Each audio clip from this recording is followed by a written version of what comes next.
আচ্ছা, কি হয় যখন এক প্লেট ফুচকা কারো মৃত্যুর কারণ হয়ে দাঁড়ায় আর সুবিচারের জন্য যখন ভরসা করতে হয় কোনো অতৃপ্ত আত্মার ওপর? চলুন আজ আমরা এমনই এক আধুনিক বাংলা লোককথার গভীরে যাই, যা রাস্তার খাবারের আড়ালে লুকিয়ে থাকা লোভ আর বিচারহীনতার এক ভয়ঙ্কর ছবি তুলে ধরে।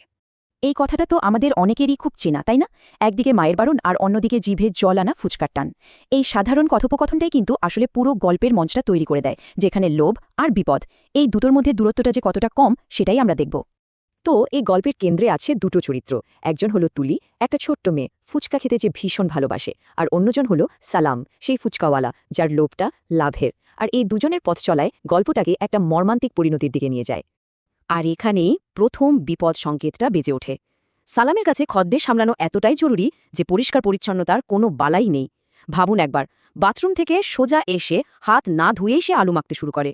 তার এই ছোট্ট একটা অবহেলা যে কত বড় একটা সর্বনাশ ডেকে আনবে তা তখন কেউ কল্পনাও করতে পারেনি। ফুচকা নামটা শুনলেই কেমন জিভে জল চলে আসে, তাই না? মুচমুচে পুরি, তার ভেতরে আলুর পুর আর টক ঝাল মিষ্টি জল। এই দারুণ মজার খাবারটাই আমাদের গল্পের কেন্দ্রে।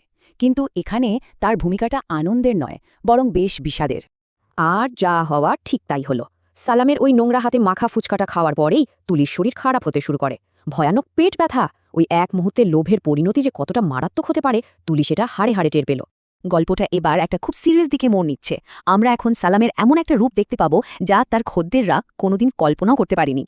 ভেবে দেখুন একবার, সালামের চরিত্রের সবচেয়ে ভয়ঙ্কর দিকটা এখানেই বেরিয়ে আসে।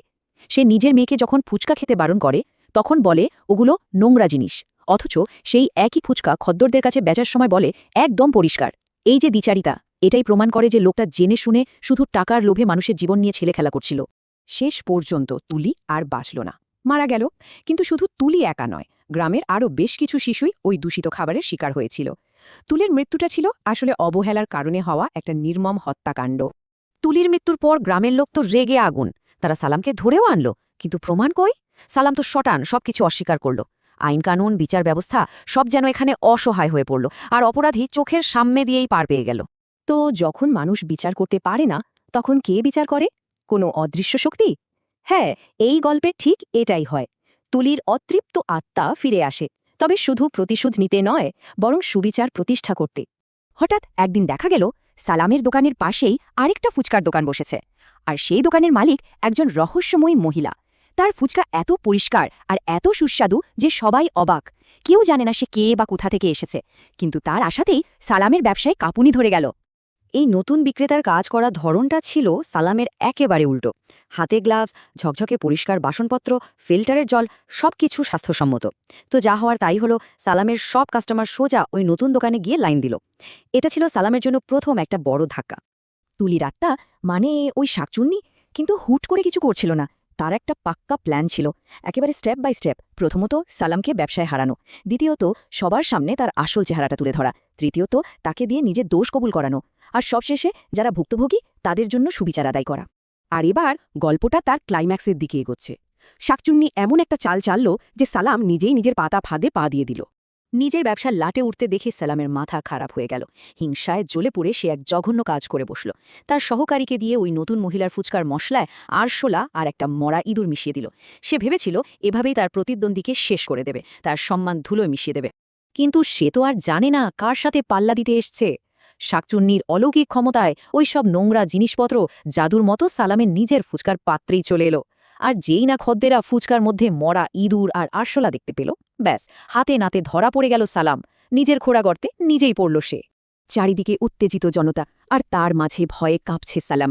ঠিক তখনই ওই রহস্যময়ী মহিলা তার আসল পরিচয় দেয়। সে বলে ওঠে, আমিই সেই তুলি যাকে তুমি নোংরা ফুচকা খাইয়ে মেরে ফেলেছ।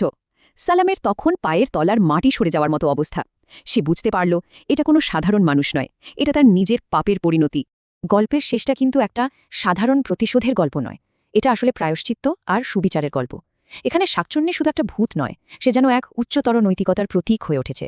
মজার ব্যাপার হলো, তুলির আত্মা কিন্তু সালামকে মেরে ফেলল না, তার বদলে দুটো শর্ত দিল। এক, এই নোংরা ব্যবসা তাকে চিরদিনের মতো বন্ধ করতে হবে, আর দুই, তার জন্য যারা যারা অসুস্থ হয়েছে তাদের চিকিৎসার সব খরচ তাকে দিতে হবে। এটা কিন্তু শাস্তির থেকেও বড়, এটা ছিল নিজেকে শুধরে নেওয়ার একটা সুযোগ। আর সালাম যখন তার সব দোষ মেনে নিয়ে প্রায়শ্চিত্ত করতে রাজি হলো, ঠিক তখনই তুলির আত্মা শান্তি পেল, মুক্তি পেল, তার কাজ শেষ হয়েছিল। সে শুধু নিজের বিচার করেনি, বরং গোটা সমাজের জন্য একটা উদাহরণ তৈরি করে দিয়ে গেল। এই গল্পটা শেষ হওয়ার পরেও আমাদের মাথায় একটা প্রশ্ন কিন্তু ঘুরতে থাকে। এটা কি শুধু একটা ভূতের গল্প, নাকি আমাদের সমাজেরই একটা আয়না? যখন আইন, আদালত, সমাজ সবাই একজন অপরাধীকে শাস্তি দিতে ব্যর্থ হয়, তখন কি সুবিচার করার জন্য সত্যি ভূতের দরকার পড়ে? এটা কিন্তু আমাদের সবাইকে ভাবায়, তাই না?